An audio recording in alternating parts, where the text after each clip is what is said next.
Hello and welcome to the Pro Laugh Podcast. I'm comedian Michael Halcomb and I'm here with comedian Brandon Latack. It's the Pro Laugh Podcast. It's pro life, a movement and a podcast. It's pro life.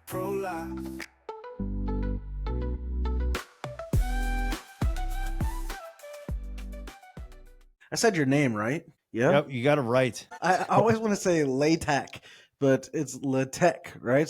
No, it's Latack. Yeah, All right, say it one more time just so we all get it right. Latack. Latack. All right, all right, I was close. I've had to live my whole life with hearing my name mispronounced, my last name. Like, what do they say? Every graduation, pretty much like every ceremony. So the last name is Halcomb, as in like if you were asking the question, how come, right? And people say Holcomb, and it just like my whole life, dude. Yeah, and I'm like, it's an A. Why can't you get it right? Halcomb, not Holcomb. And so you're Latack. Yeah, I had the same issue. The nice thing though is like when you're growing up and somebody calls for your parents and they say Latack or Halcomb or something, you just be like, yeah, they're not there. You know they're a telemarketer right away. You know, like they don't know you. All right. So anyways, how you doing, man? You had a good week? Yeah, good week.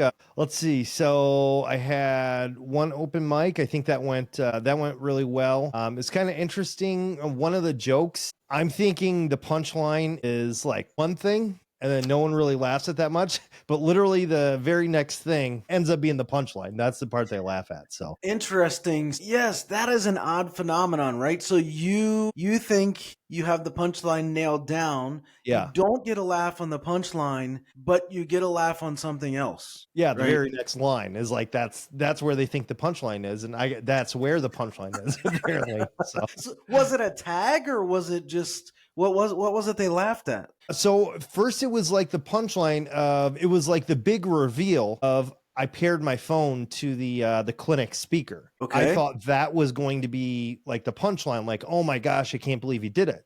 But then the next was, well, did she get the job? And I'm like, no, she has to go back for a second interview. That part ended up being the big laugh. Was that so interesting? Yeah. So yeah, this happens too. Like, and it wasn't a saver, right? It wasn't a saver either.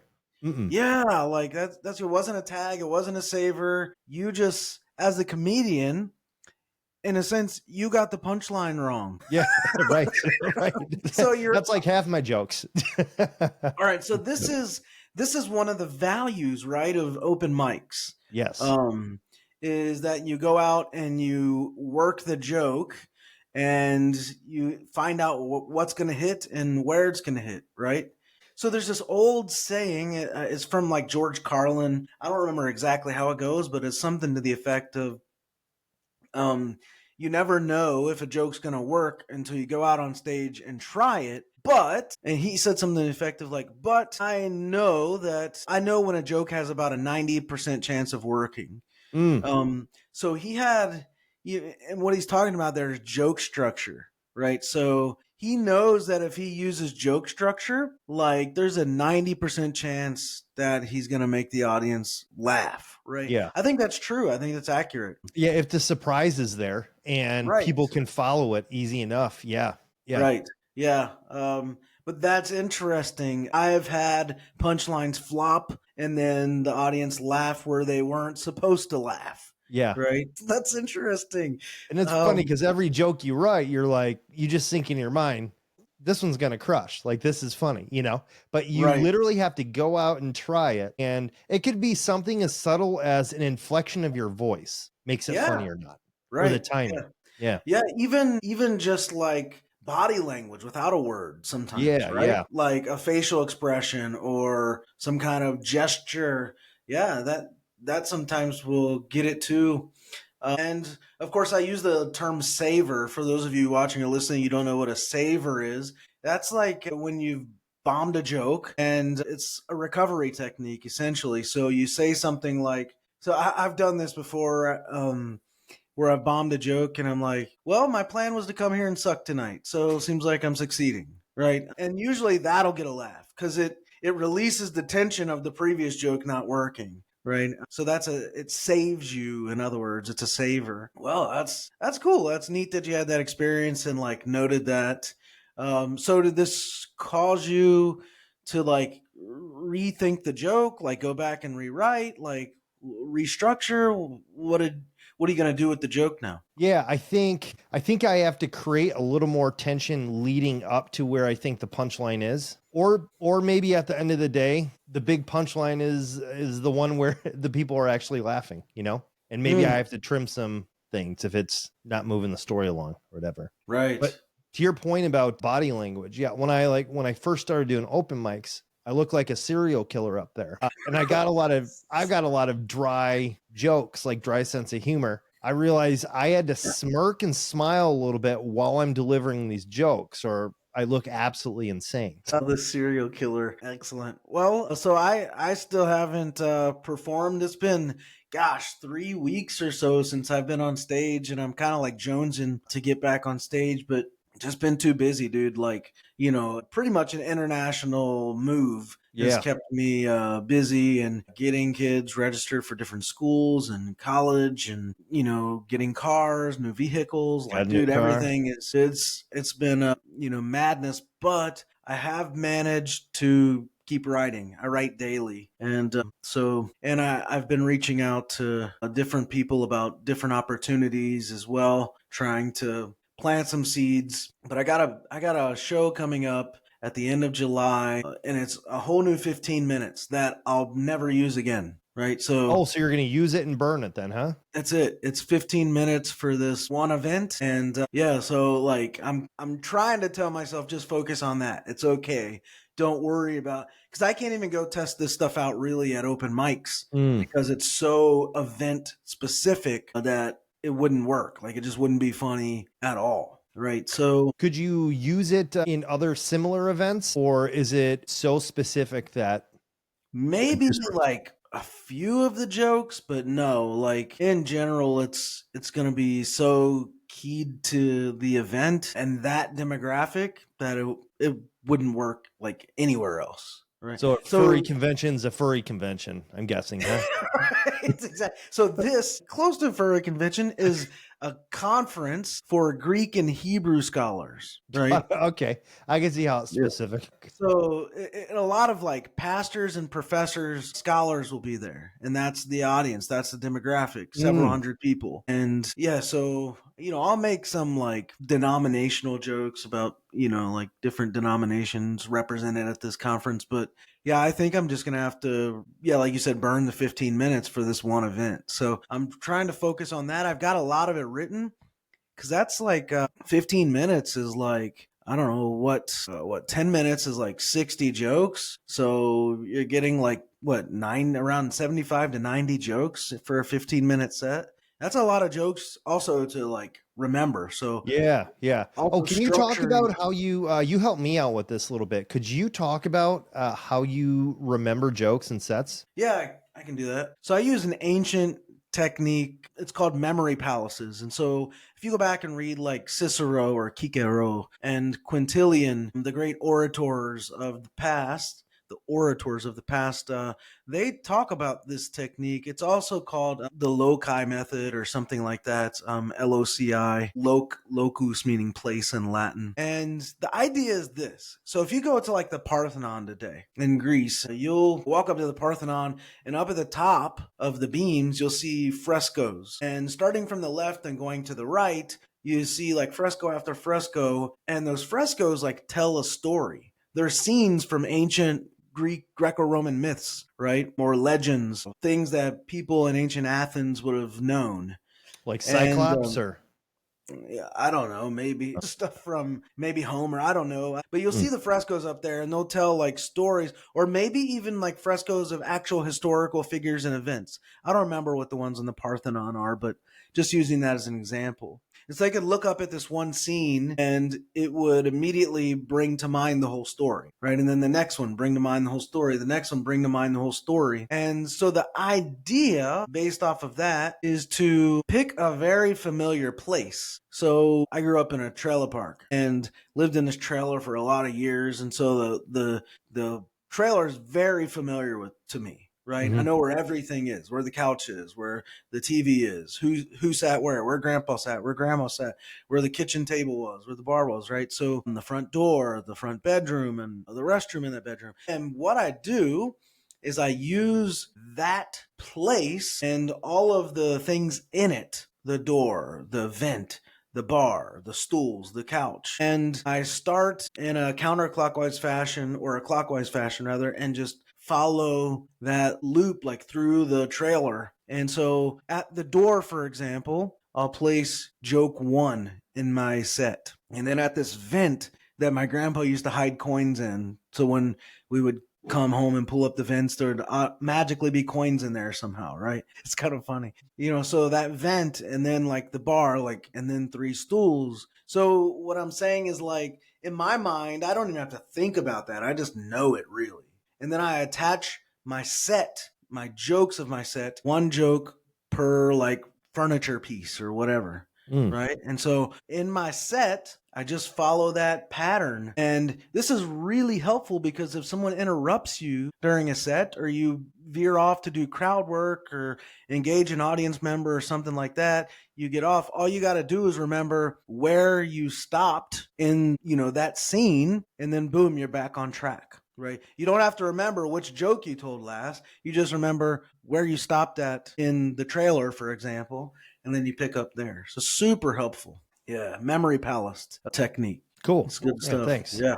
Yeah. Yeah, And you've used that's been that. really that's been really helpful for me. So I'm able, using that method. I used to have to, gosh, almost every other joke, look at what I have next. But using that Right. method, I don't have to look at notes anymore, Right. which keeps you connected to the audience a little more, I feel like. Absolutely.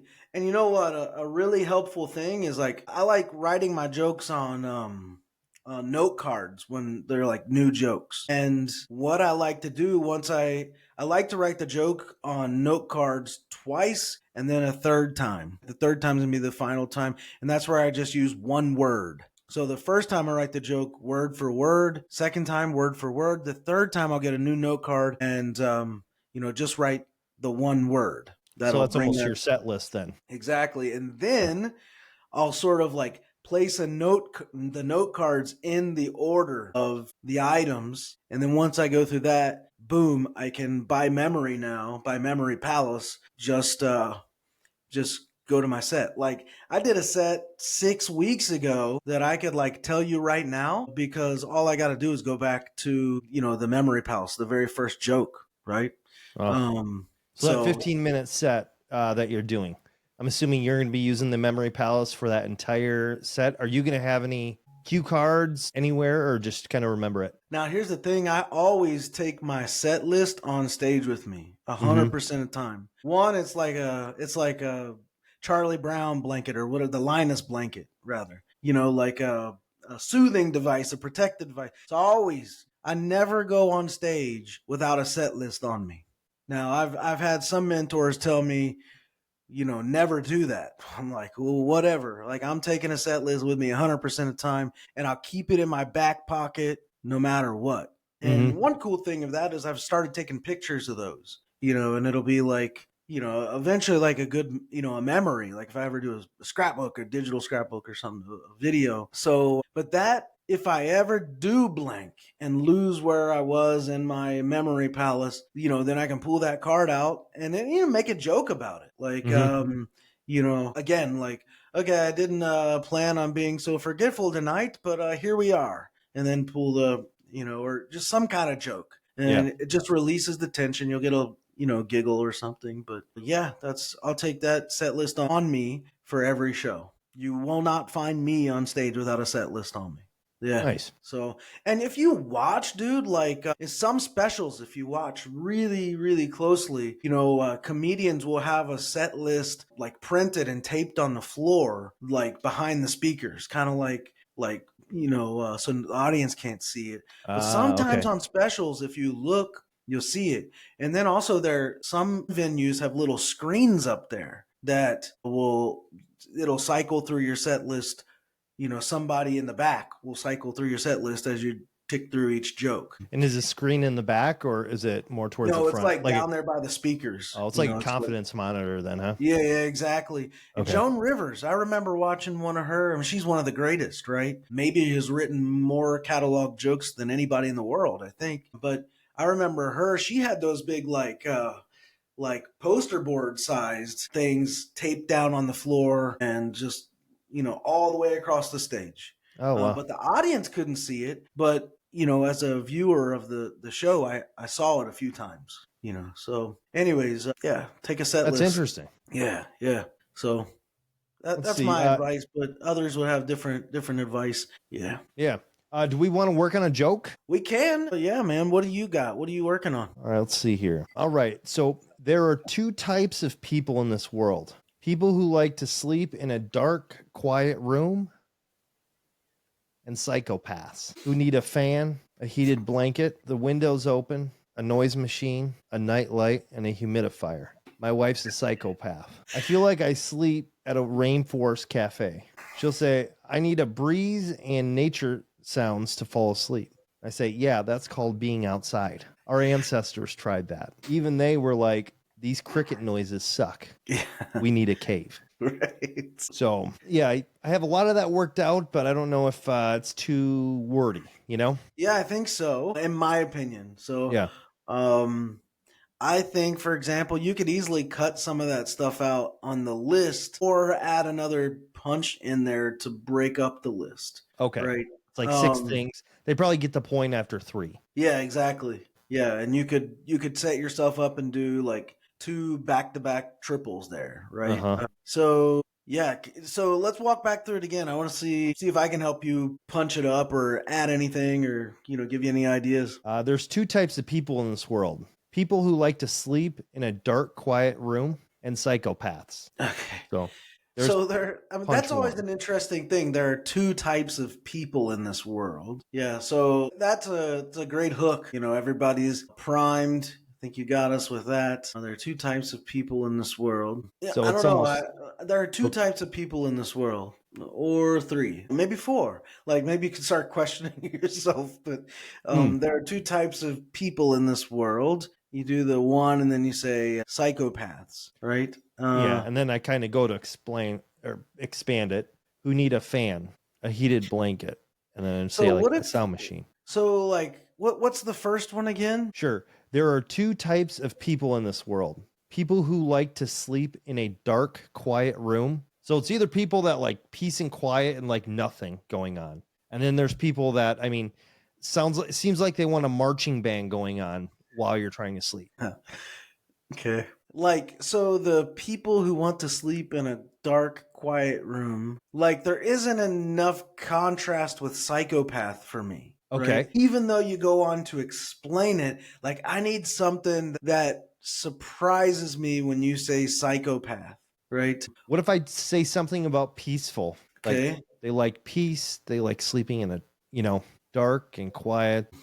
Yeah, maybe, but you gotta have I think you gotta have the contrast there to really, because that's a punchline in and of itself. It's instead of a triple, right? It's just a double. Like you've given me the familiar formula. There are 2 types of people in the world: people who sleep easy, and So what's another way to say psychopath? That we could people who sleep easy, or people who sleep peacefully, and people who get angry while the other person is sleeping peacefully. Like that's the dynamic with me and my wife, right? She'll fall asleep on command. Mm-hmm. And I lay there and think of every thought in the world, unless it's dark, quiet, cold, those kind of things. So yeah. So I think there's a joke right there. Okay. Because I think the angle I'm trying to go at is like I need it completely dark and completely quiet to sleep. And then my wife she literally has a noise machine going on, a fan going on, and a heated blanket. And we have a humidifier all in the same room. Like that's not an exaggeration. So that list. What if it's like something instead of the psychopath? Like you can imply psychopath or crazy, right? So there are 2 types of people in the world: those who sleep easy and those who trip the circuit breaker. Sure. need almost what they like do. need like what are those plugs called where you have like 5 plugs? Oh yeah, like extensions, Yeah, like the what is that thing? multiplier, I've like the never heard it called. USB ports. Yeah, no, like you just plug it into the wall and it's got like 5 extra jacks, 3 Yeah, prong jacks. What yeah. the heck is that called? You call it a multiplier in Minnesota? I don't No, I know. just made that up. What are those called? I'm going blank on what those things are called. But yeah, I know Come what you're on. talking about. Oh, oh my gosh. I'm gonna look it up. What? Surge protector. My goodness, right? Isn't that what it's called? Surge protector is like, yeah, it's kind of like that. But when you put like when there's a thunderstorm and if it hits the house and there's a surge of power, it protects your appliances or your whatever's connected to it, Yes. So that's what I'm like talking a about. power strip almost. Power strip. Boom. There you go. Yeah. Also, AKA surge protector. Most power strips are surge protectors.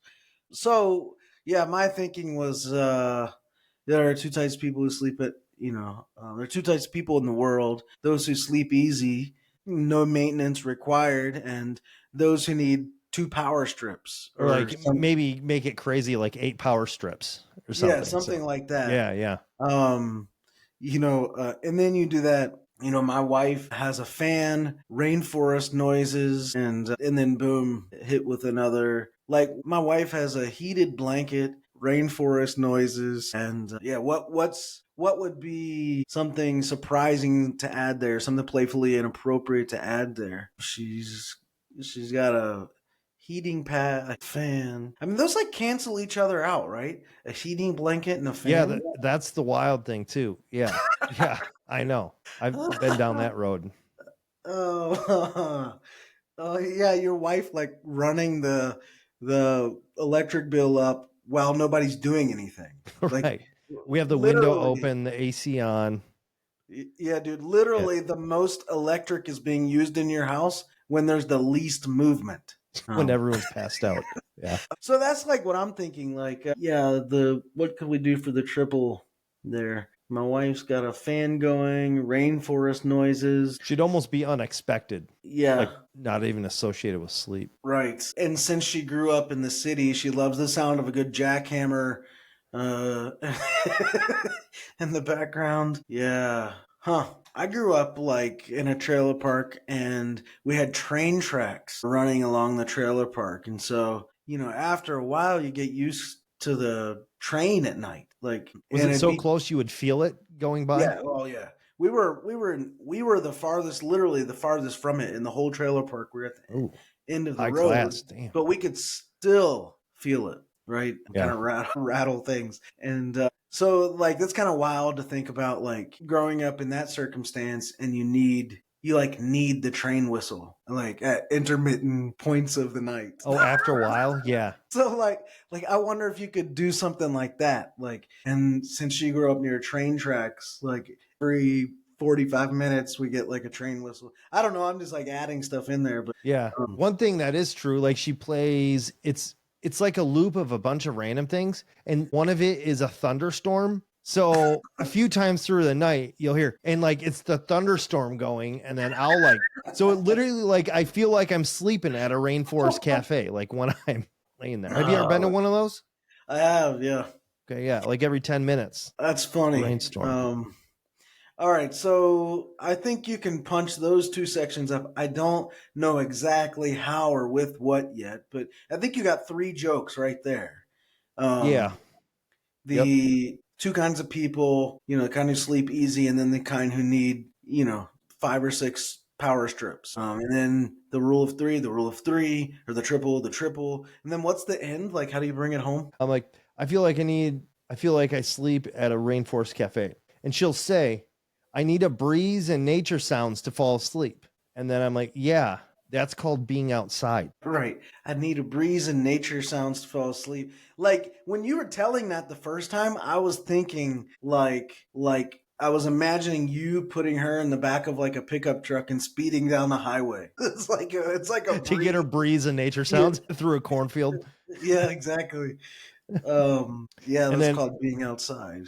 Yeah. and then I said, yeah, that's called being outside. Our ancestors tried that. Even they were like, these crickets noises suck. We need a cave. A cape? Did you say Cave. cave? Cave. Cave Yeah, like yeah, a yeah. caveman. Yeah, yeah, yeah. Our ancestors tried that. I like that line. Our ancestors tried that, and even they were like, "We need a cave." Or these cricket noises suck. We need a cave. Yeah, that one right there, it's not very punchy. Like it's not that funny. So I got to work on that. I think because it's not surprising enough. So like our ancestors tried that, and then like Uncle Bob and Aunt Jill, who lived in the trailer park. I don't Oh like yeah, people think like long time ago, but actually make it like last generation exactly. before. Yeah. Okay, yeah, I like that idea. Yeah, our ancestors, and then so you got the surprise there, and then even they were like, we need a trailer, or we need, yeah, I don't know. So whoever they are, it's going to Yeah. determine what even they were like, we need a blank. Right. Okay. Yeah. Yeah. So who's somebody more modern? I mean, it could be like a literal family member, but like somebody more in recent history, the settlers, the Puritans, I don't know who, even more recent than that. I mean, it could be even. I think it'd be funny if like because everyone's going to be thinking of like long time, like 1,000 years ago. Yeah. But if you make it the previous generation of like your aunt and uncle or your mom and dad or grandma and grandpa, like, and talk about how if they were poor or something, something like that, bringing that in, like Right. they tried right. that and it sucked. Right. Yeah. So I think fine tune that, joke. I'm curious to hear it again after you do that. But yeah, I think you had 2 or 3 punches in there along the way. I think you could just add a few more. Yeah. Um, Cool. Are you yeah. working on anything? I know you've been writing quite a bit. Yeah, so I find writing openers the hardest. Okay. Like I think hands down those are the hardest like jokes to write for me. So, having just moved to North Carolina, I'm trying to think of, some jokes about here and about the moves.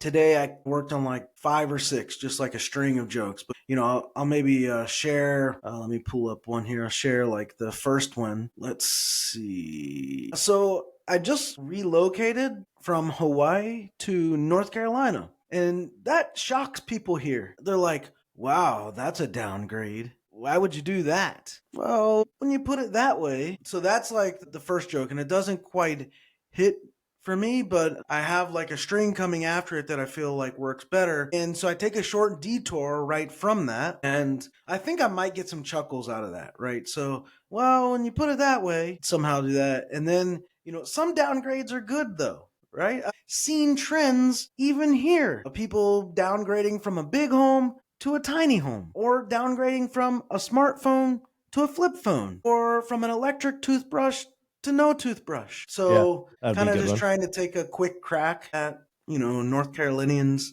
Yeah. So I started working on that today. And yeah, so that's fresh, brand new. Nice. Yeah.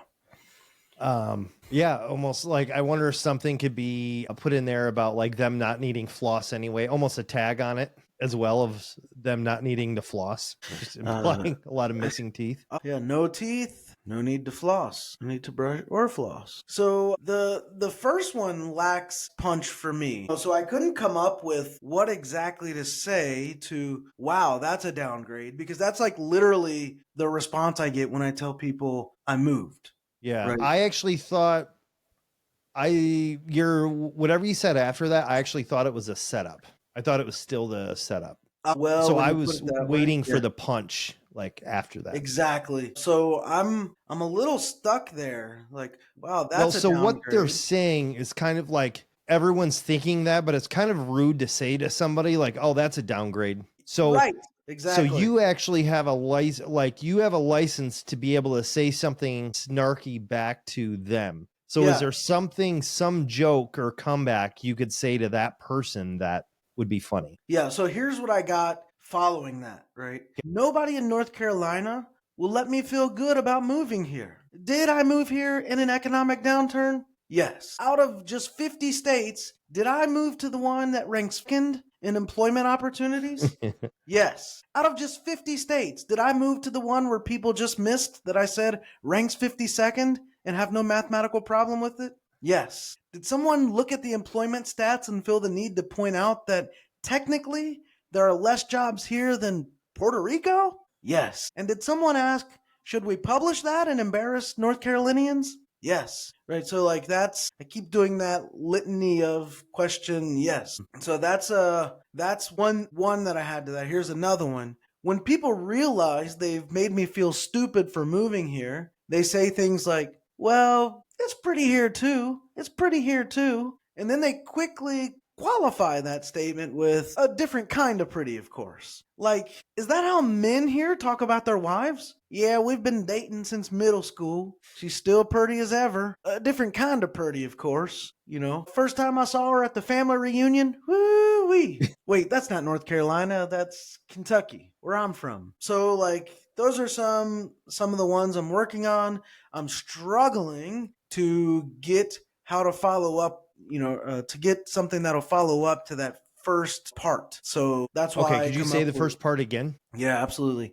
I just relocated from Hawaii to North Carolina. And that shocks people here. They're like, wow, that's a downgrade. Why would you do that? Well, when you put it that way, right? So that's like the first joke.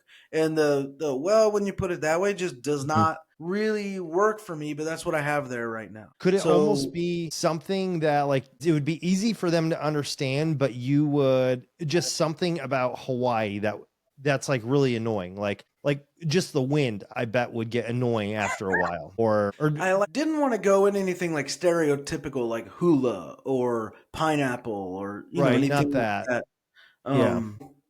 Wind. Say more about that. What do you mean? Well, Hawaii like constantly windy, isn't it? Not constantly, but yeah, they talk forever about trade winds, right? They don't just call it wind in Hawaii. It's got to be called trade winds, which is hilarious to me. Always was hilarious. The trade winds. Like the rest of the planet just calls it wind. Yeah. In Hawaii, they got to call it trade wind. Yeah.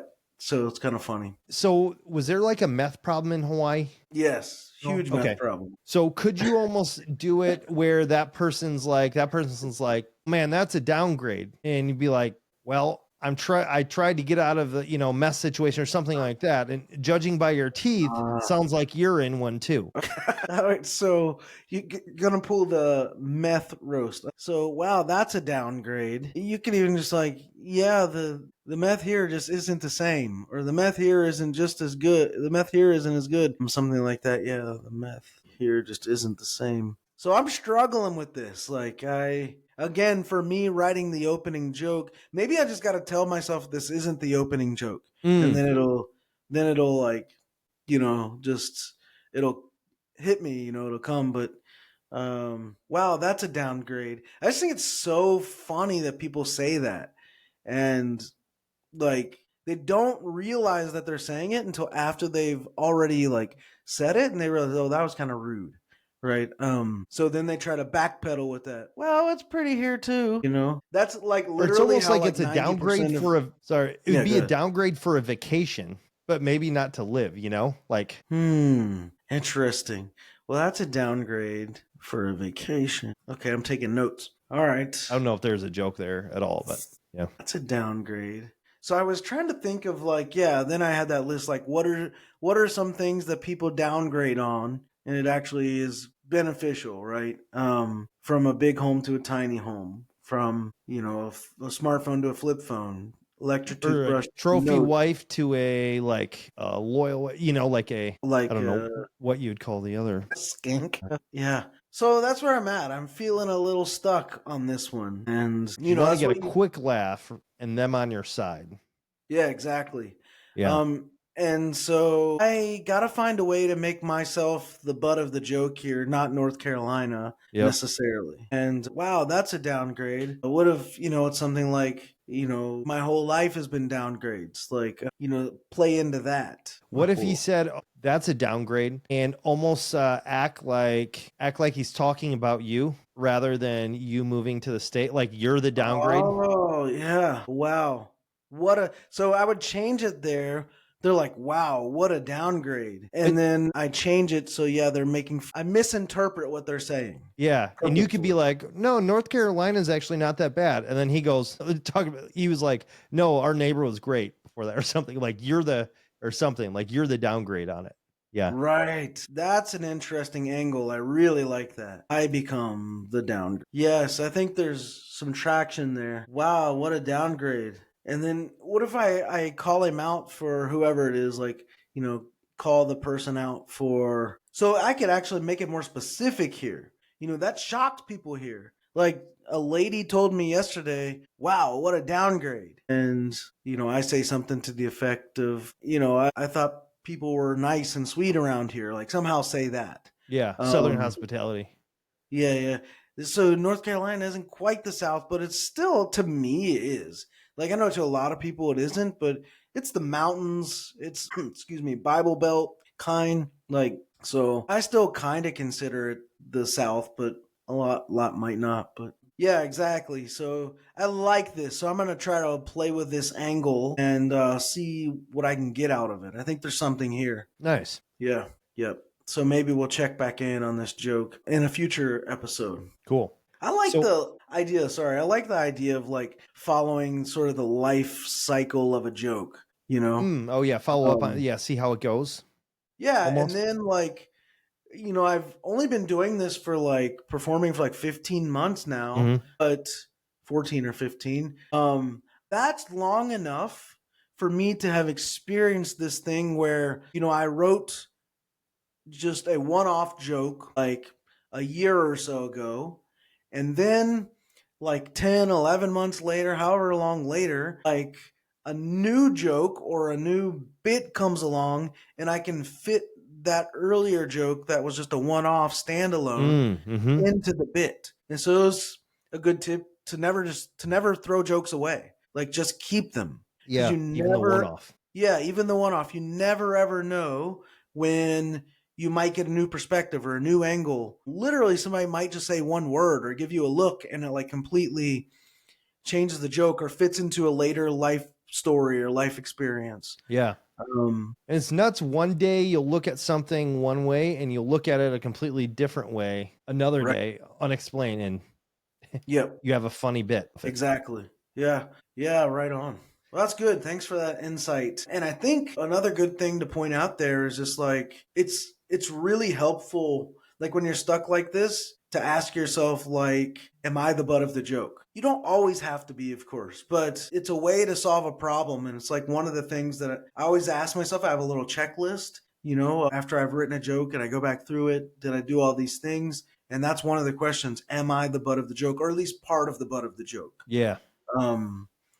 So yeah. Cool. So what you said you've been performing for what, 14 or months? 15 months. Yeah. Okay. So this would be a good question for you. What's a joke that you thought was going to kill and it absolutely bombed? All right, I'll tell you that I thought this joke was incredible and it just didn't work. I still think it's funny. Like it's funny to me. And disclaimer, I don't write my jokes like with a particular audience or anything in mind. Like when I used to preach and I'd write sermons, week in and week out, I know the people in that congregation by and large, and I know their life stories. Like I know them well. I know what's going on with them. And I can like speak, like I have them in mind as I'm writing. But when you're doing Jim, I would recommend not cheating on your wife anymore. Man, I have literally had people accuse me of like calling them out in a sermon when I wasn't. But, I do, I did, I don't know, people just come to mind when I'm writing. And anyways, with comedy, it's not that way. There isn't a person, although one tip I've heard is to have an avatar that is your, like, the main target person of your demographic. So let's like say a target persona. Yeah, so let's say you want to reach like 40 to 50-year-old men who have 2 kids and blue collar. Well, you build that avatar out as detailed as you can and you write your jokes with that person in mind. I don't know about that. I get it, but I don't know. I just don't find that works with my joke. So what works for me is if I think it's funny, right? So I don't really care if other people think it's funny. That's just like a bonus to me. I mean, I care to some degree, but like I'm not writing my jokes to make other people laugh. For I'm people. writing the jokes, and if I laugh, I'm gonna try to tell them. Yeah. Yep. So, anyways, all right. So It's here's a the lot joke. easier to tell jokes too if you think they're funny, as opposed to Right. like, I don't even think this is funny, but I'll get a laugh, you know. But yeah. Dude, people can see through that, dude. Uh-huh. People sense it. So here's the joke. Man, things have really changed since I was a kid. I feel like our world's gotten wild, and school these days, dude, is so different. My son, who's in elementary school, was telling me that they did a fire drill the other day. And I was like, oh yeah, I remember those days. Stop, drop, and roll. And he was like, no, Dad, we don't do it like that anymore. And I said, really? Well, what do you guys do now? And he told me, our teacher said during a fire drill, the single most important thing is to stop, drop, and question your gender. God, okay. Like, I thought that was a great joke, but didn't work. Yeah. I wonder if the setup is almost too long for the It's too punchline. long. It's way too long. Yeah. So I wrote that before I had my 18 to 22 word rule for sure. Oh, sure. Okay. This was one of the very first jokes I ever wrote. Yeah.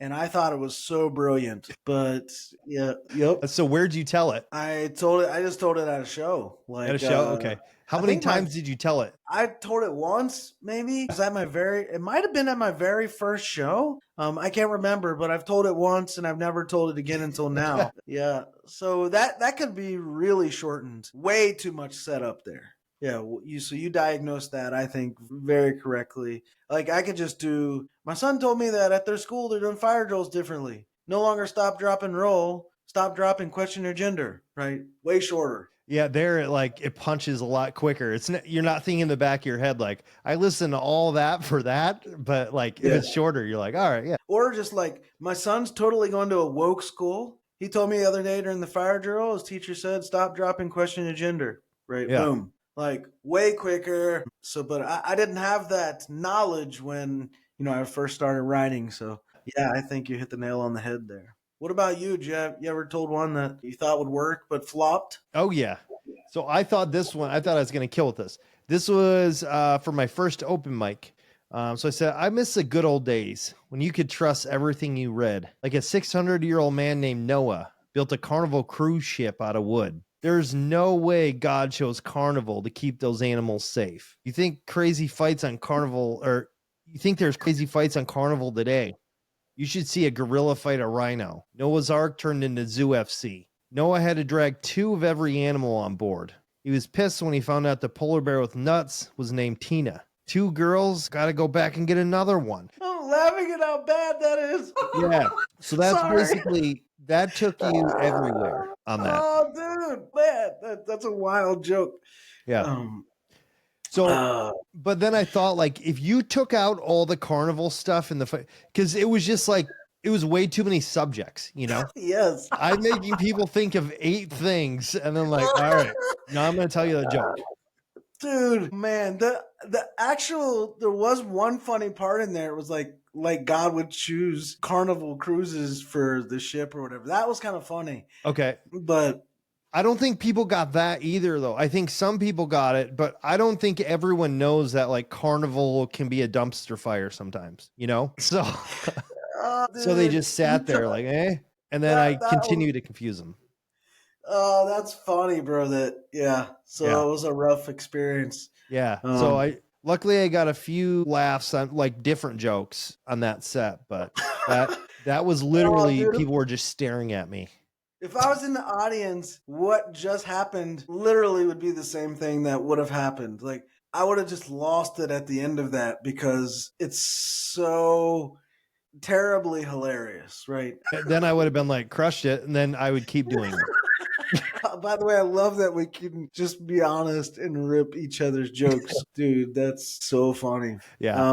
So I tried that one once and I put that one away. Bro. Yeah, I think, again, you got the diagnosis right, dude. Way too many things going on.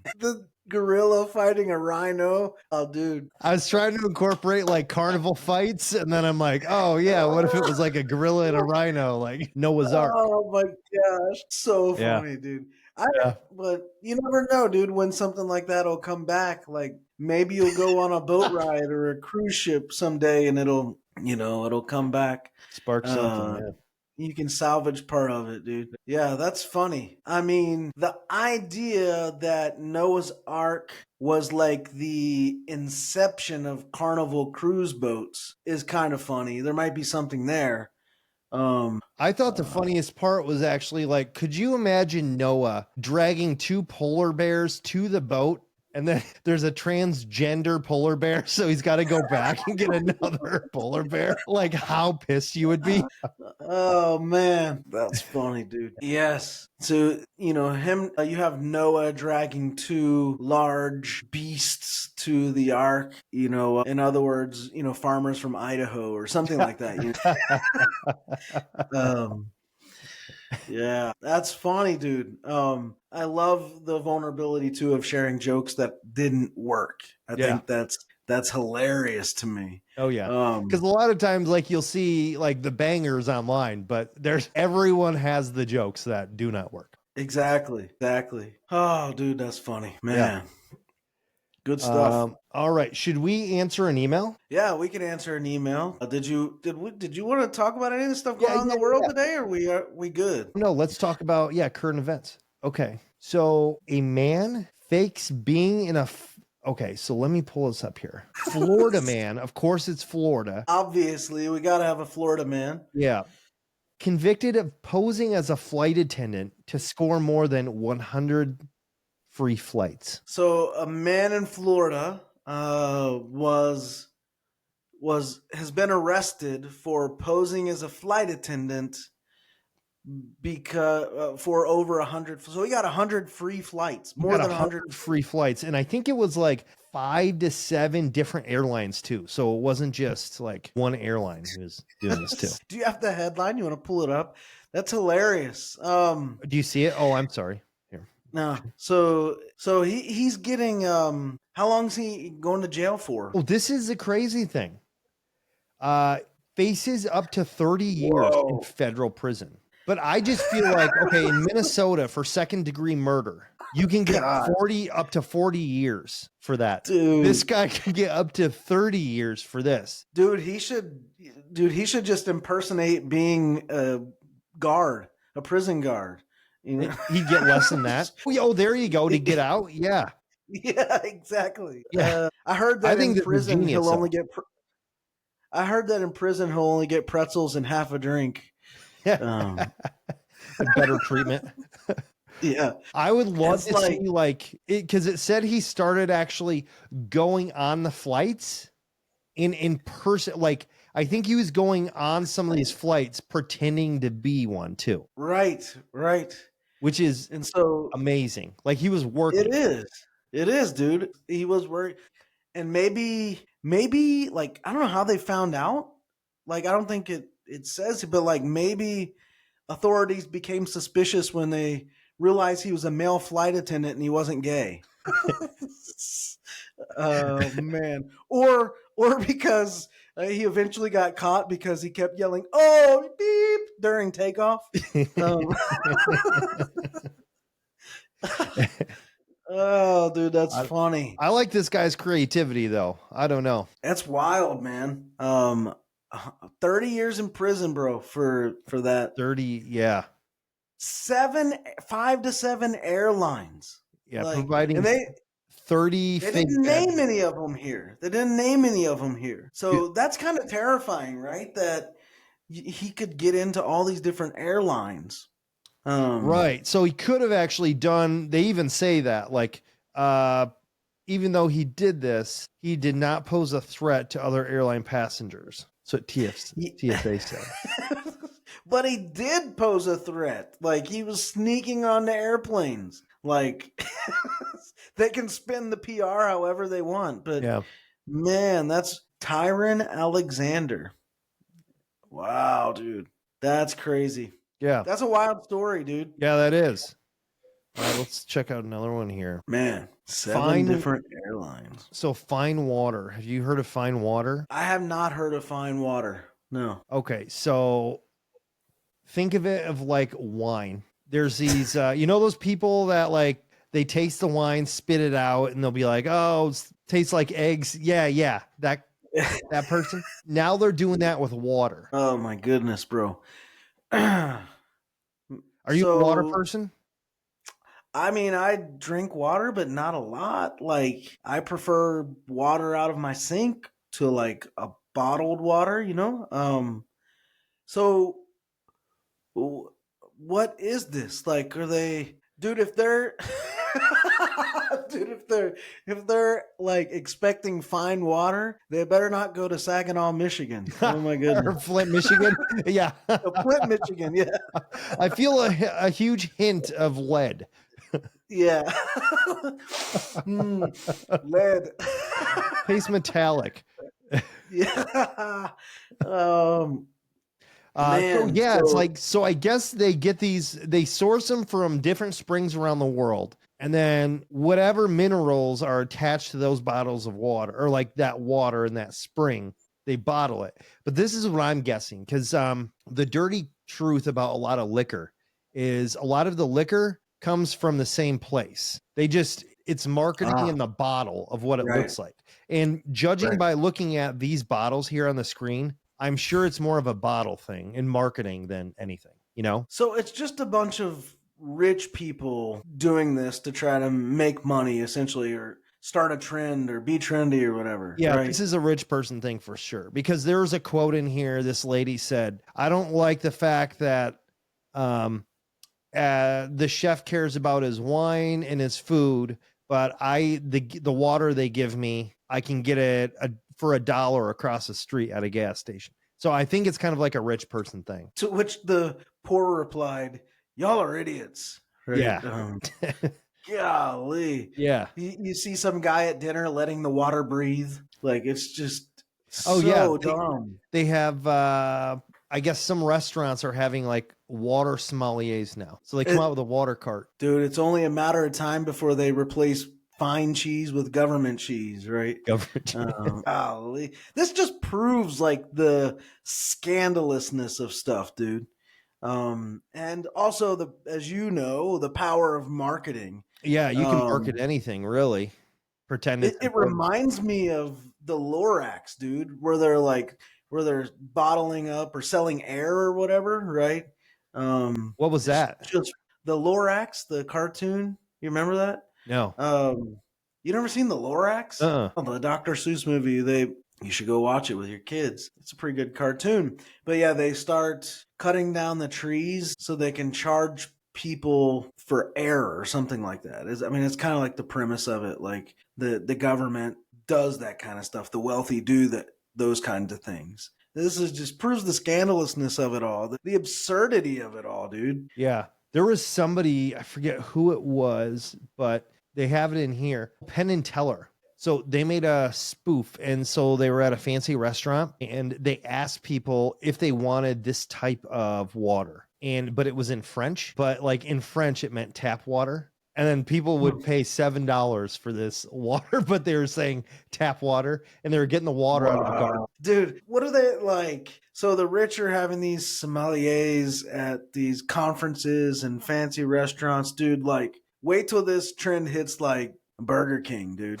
And what's the white trash equivalent of this, dude? Like, here's water from Aunt Betty's trailer, and Johnny's apartment, and I don't know, dude. It's just ridiculous. Yeah, like, do you want bathroom water or do you want like the tap water we have here? So stupid, bro. Yeah, so stupid. And then let's see here. People are gullible, man. All right, let's check this out. You pulling something up? Oh yeah. All right. So runaway pet zebra captured and airlifted home. Look at this isn't thing. AI generated. This is for real.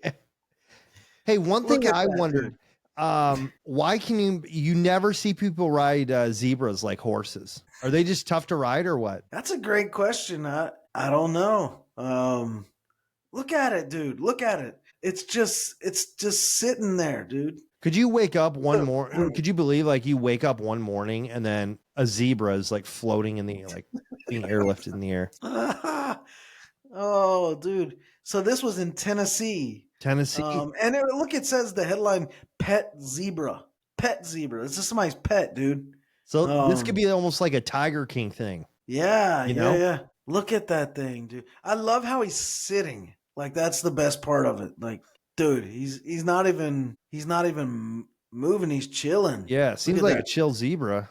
Good pet. And so when that clip of him running is they've let him down, boom, and he takes off running again. Or is that catching him? before? I think that might be catching the zebra. Okay. Yeah, I wonder if they lassoed him or what. Dude, that zebra captured, airlifted home.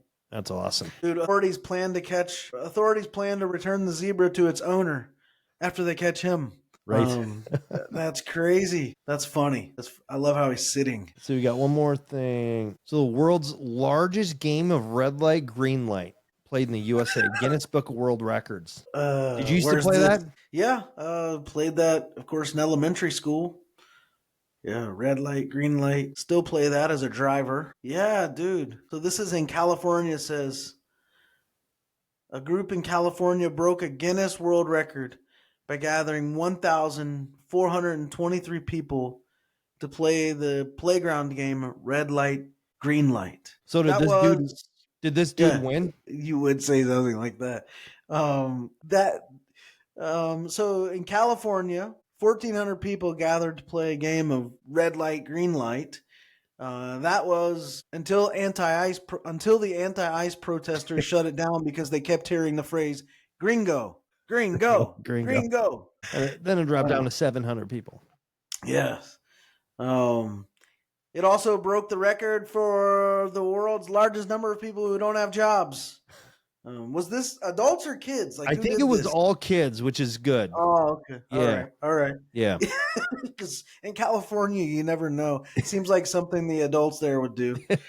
Something to do while the you're record-breaking event was followed by a much smaller game of poop at every red light.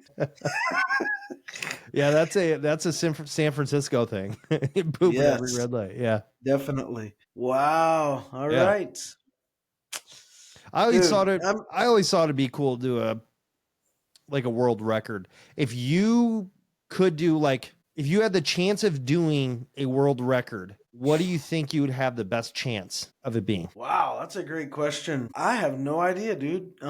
Maybe like the longest Bible study or the longest sermon or something. Wonder how long that would be. Probably quite a while. I think it could go on for a really long time. I mean, with the Bible, you'd start at page 1 and you have 66 books to go. How long would it take you to read the Bible, do you think? Like from start to finish? I've read it in one semester. So in my first semester of seminary for my MDiv, we had to read the Bible in a semester, and it was tremendously difficult. I mean, I felt like that's all I did was read the Bible. So semester was probably 4 or 5 months then? Yeah. Okay. Yep. So that it felt like my whole life was nothing but Bible reading. Would you say you recalled most of it by the time? No? Okay. No. Yeah. Wow. Yeah. That's interesting. I mean, what about you? What do you think? What do you think you'd have the best chance of doing? That's a good question. I had a pretty good streak going in college of getting rejected by women. So I think I was probably pretty close there. A lot of them played red light with me. That's still red light. Red light. Yeah, man, you put the red light in red light district, right? Yeah, exactly. Yeah, even they were like, "Oh, no way, dude, you're creepy." That's great. It's good stuff, man. All right, cool. Do we want to read an email, dude? If we got a message from somebody, let's go for it. All right, yeah. Ryan from Baton Rouge, Louisiana. Have you ever been to Baton Rouge, Louisiana? I've been to Louisiana. I don't know if I've been to Baton Rouge. That's just fun to say, Baton Rouge. It's like the funnest place name, Baton Rouge. I think that's where LSU Tigers are as well. Okay, Baton Rouge. Good food. That's fun. That's a fun phrase, Baton Rouge. So my girlfriend claps when the plane lands. She does this every time, even on short flights. It feels off. Should I be worried or should I let her be quirky? So Ryan, why does your girlfriend ride on short flights? Like the short bus? Is that like the same Is that version what of it is? Like that? a short? That is interesting, right? Because short planes, like usually private planes, and those are fancy, but short Maybe he's buses are referring to not. Spirit. Yeah. So all right, the girlfriend claps on whenever a plane lands. So when she's in the plane, whenever it lands, she's clapping. Okay. All right. And his question was, Should I be worried? Like he says it feels off. Should I be worried or should I just let her be quirky? all right, cards on the table here, dude. I think we should clap every time a plane lands. You think so? I think so, dude. If you ever fly to Ethiopia, I've flown there like 6 or 7 times. If you ever fly to Ethiopia, as soon as the wheels touch land in Addis Ababa, dude, the plane goes nuts. It erupts. And I love it. And then the way that they cheer in Ethiopia isn't like woo. I mean, they do clap, but the way that they cheer in Ethiopia is like this, la la la la la la la la la la, and that's what it sounds like. No way. Literally, dude, it's like hundreds of people going la la la la la la la la la la la la la la, and there is like some hooting and hollering, but I love it, dude. I think because it's kind of miraculous, dude, that a plane is a thing and that it works, that you can get from one place to the next place safely. Yeah, it's been working for a little bit though, So that's like you clap like if an elevator worked. I feel like at this point. Except this past year though, like right. I mean, it is a success if you land that thing correctly, like upright, not upside down, not on fire. So maybe this year, maybe she's got something this year. Yeah, dude. I think people should clap every time. I mean, dude, like I'm a comedian. I go on stage for 10 or 15 minutes and like I want people to clap at the end. Like somebody's like flying a plane full of people and things, across the Pacific, and they'd land that thing, dude. They deserve a round of applause. I don't know if that girl is fine clapping there. That is the same girl ruining your set, yelling things. That's that same energy. I feel like. Oh, dude, that's funny. Yeah, I don't know so you don't think people should be clapping? No, I think it's because it's already awkward in there. Like, yeah. It's already way too awkward in there. Just let's land this thing. Let's get out. You know what's crazy too is when that bell rings and there's people behind you that get up and start running to the front. Dude, that sucks. It's wild. That sucks. I get like secondhand embarrassment. You know what I hate, dude? Like this just happened to me a couple weeks ago. When you have a layover, you have a connect, and as they're like taxiing, they're like, please stay in your seats if you're not on flight A, B, C, or D. We need to let those people go first to connect. But here's what I don't hate that. What I hate is when they do that and you have a close connect, but they didn't list your flight. Oh, dude, that's frustrating. Do you start yelling like, what about flight 173? I've literally, at one time in my life, I've gotten into it with somebody on a plane over that. I stood up and they saw my printed ticket or something like that. And, were like, are you on? Or so you're not on any of those flights they called? And I'm like, no, but my plane leaves in like, X number of minutes too. Mm-hmm. And they're like, well, you need to be sitting down. I'm like, dude, you're telling me this, dude, that's messed up. Like, yeah. So I hate that. I think we should clap. I think it's a good thing. Yeah. So I think his girlfriend's on to something.